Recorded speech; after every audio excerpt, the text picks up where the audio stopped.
It's the Full Force News Burst Extra, brought to you by GeneralsJoesReborn.com, with me, Christopher McLeod AKA Diagnostic 80. Emily and Lenny revealed more classified characters joining the line during their Skystriker unboxing a few weeks ago, and then we got to see some of them. So let's talk classified Steel Core.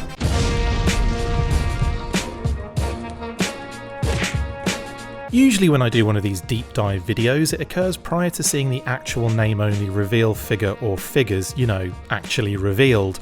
Not too long after telling us that a Joe Team Troop Builder 2-pack was on the way, they decided to just show us the digital render for G.I. Joe Day, and it turned out to be a male and female 2-pack for the newly named Steel Core. But we shall get to the details of that later. Let's start at the beginning, not of time, but 1987, and a mail-away offer to join the G.I. Joe team and make a figure of yourself. Hasbro created a kit-bashed figure with a fresh blue, green and tan deco and a brand new helmeted head sculpt and named it Steel Brigade. The basic premise was to get the mini Joe fan to fill out a questionnaire that would auto-generate a personal bio card, including information about your name, specialties, weapons expertise, traits, abilities and your personality. It was such a roaring success that they continued to run this particular figure offer until 1991. Over the years, the figure changed in build from that first release, and we ended up with 4 unique figures, A through D. Each figure came with recoloured versions of Airborne and Duke's backpack, Airborne's rifle for A and D, and the Crimson Guard rifle for versions B and C. They were also issued with the Steel Brigade patch. Earlier versions had a white backing and later versions went with black. A 5th figure, E, was also thought to exist for a long time before being debunked and blamed on a nefarious dealer who kit-bashed the variant using the previous releases. In 1992, a second version was offered in a brand new deco of gold, blue, green and black, and also came with the bio card, a different green version of the backpack, a recoloured patch, and a rifle upgrade with a black version of Recoil's rifle. The Steel Brigade also saw release in mail-away form in the UK and Europe, with one of the most significant changes being made for the UK Action Force line. The name was changed to the Special Corps in 1988 and was offered as a mail-away utilising a similar questionnaire process, which provided a similar bio card printout for your figure. The figure itself was the version D build that the United States saw in later releases. In addition to the backpack and rifle accessories, UK participants were treated to even more goodies, including a special cover letter from Hawk with a swanky membership card, a completely different sew-on patch, a flexi-disc vinyl record with a very awesome message and competition offer from General Hawk, whose accent changes about 3 times during the recording. This is Hawk, speaking to you, the latest recruit. Welcome to the Special Corps, soldier. And a wicked poster with all the figure card art as a checklist, including figures that were never released in the UK. I'm looking at you, Chuckles. We wouldn't see the Steel Brigade for quite a while after this one, not until 2005 in the G.I. Joe Collectors Club. The Steel Brigade Command 3-pack introduced both Dragonsky and Gung Ho into leadership roles, with a Steel Brigade Commander that utilised the Black Star head sculpt. They got a swanky new Urban Rain camouflage and more of a backstory, developing them into a security team for the Joes around the globe. The club also included a Steel Brigade Paratrooper 2-pack that year, complete with parachutes. The following year, in 2006, we got more Steel Brigade figures, only this time as named characters with removable helmets.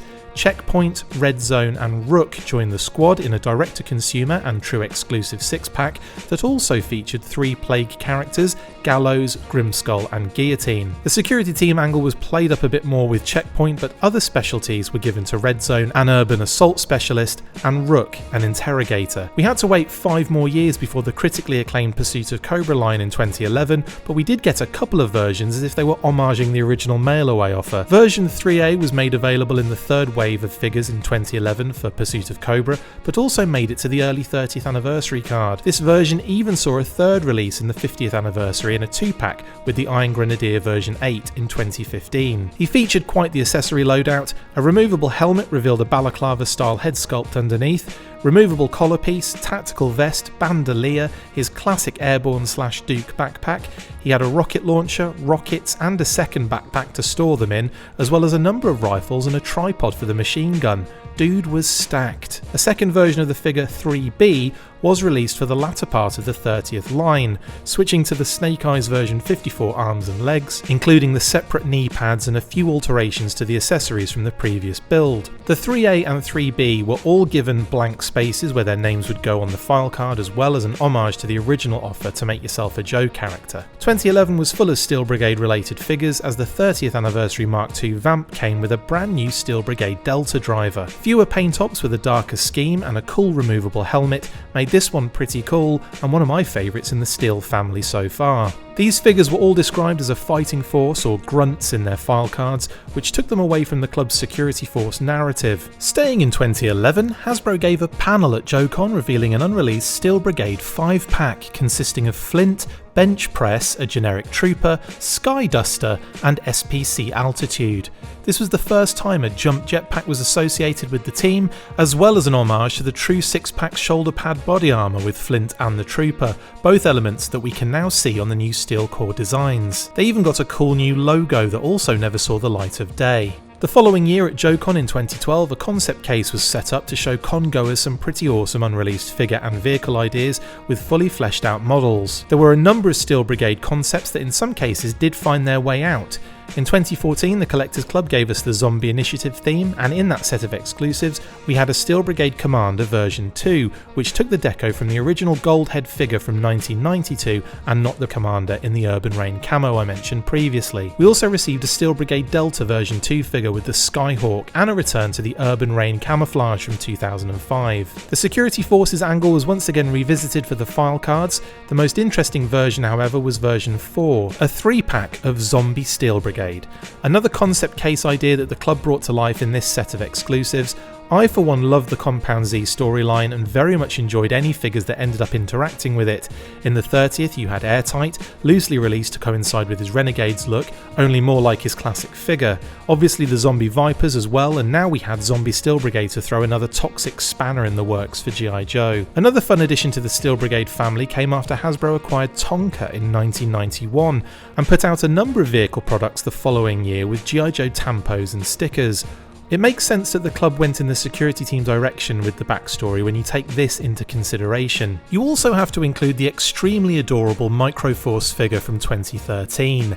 Man, I love that little line, which also included a number of concept case characters we never saw in any other form. In recent years it went quiet on the Steel radar, with Hasbro letting the name trademark slip, and that's how we ended up with the Steel Battalion, whose one and only appearance was showing up in the short-lived War on Cobra mobile game. With that name in place, you would have thought the classified team would use it, but they decided to go with a brand new moniker that combined both the US and UK original names and threw in a few extra fun details to boot. So the digital render was shown during G.I. Joe Day on the Hasbro Pulse socials in advance of the upcoming Valentine's Day fan stream, which has been moved to March the 8th now. It's likely we will get more backstory for the new Joe Troop Builder pack and possibly even physical models to show, but it might be a little early in the development phase for that. We shall see, of course. If they are up for pre-order very soon, then it's likely we will see them.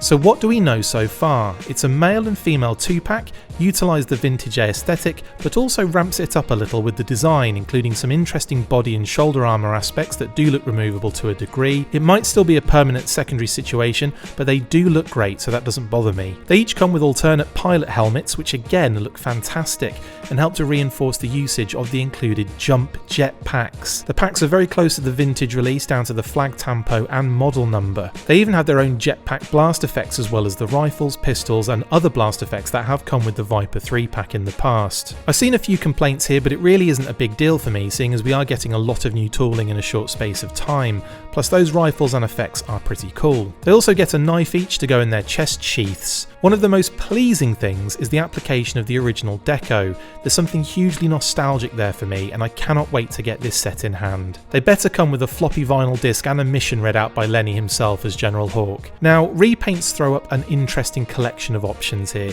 The obvious one is a Steel Core Commander for both the male and female in the gold, purple and green.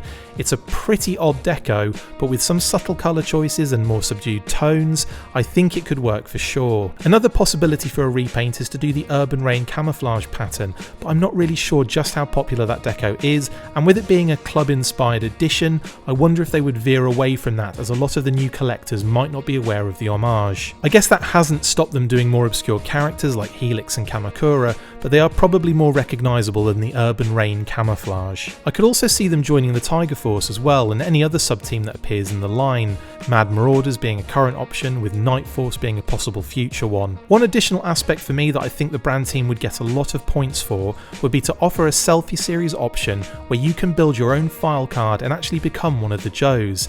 And yes, I know you could always pop your selfie series head on this figure, which I'm absolutely going to do by the way, but I think it would be a fun way to do a separate mail-away experience and make it personal with a new bio card and maybe a new patch with the Steel Core on it thrown in for good measure. Anyway, what do you guys think? Excited for Steel Core? Looking forward to seeing physical figures? Do you expect pre-orders for them in March?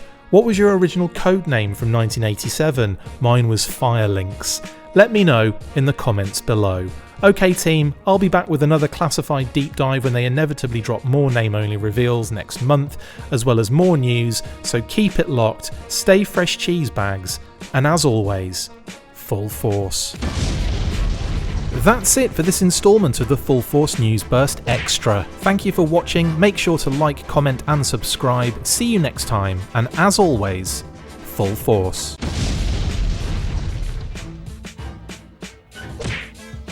Make sure you get involved with the discussion by liking, sharing and commenting on these videos, and as always you can keep up with the show after listening by following on Twitter @TheFullForce, liking the Facebook page facebook.com/TheFullForce, and if you would like to contact the show you can message us on either of those platforms with feedback and questions. We also have a Patreon page, so if you want to show your support for the show, see your name up in lights on these videos, or enjoy exclusive bonus content, then check out patreon.com/TheFullForce podcast, or click on the link on any of the posts this podcast appears in. Full Force!